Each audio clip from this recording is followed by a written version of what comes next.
Duota mums sekos rekurentinė formulė. Ką reiškia rekurentinė formulė? Atsimeni? Pagal rekurentinę formulę mes galim rasti antrą narį, jeigu žinom pirmą, galim rasti trečią, jeigu žinom antrą. Vienu žodžiu, ieškodami bet kurio nario, turime žinoti prieš tai buvusį. Ir čia vat įsirašyti.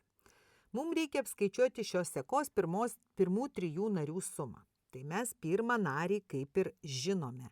S1, tai C1 yra -1, kaip ir žinom. Tai galim apskaičiuoti antrąjį narį. Antrasis narys pagal mūsų formulę bus 2 padauginta iš pirmojo nario, tai 2 padauginta iš -1 ir dar +1, va čia parašyta. Lygus skaičiuojame 2 padauginti iš -1 -2 +1 lygu -1. Dabar galim apskaičiuoti trečiąjį narį. Lygu, tuo tikslu turim 2 padauginti iš antro nario ir pridėti 1. 2 dauginu, antrasis narys mano lygus -1, va čia va parašyta, ir vėl pridėsiu 1. Tai bus -2 +1. Vėl -1 gavau.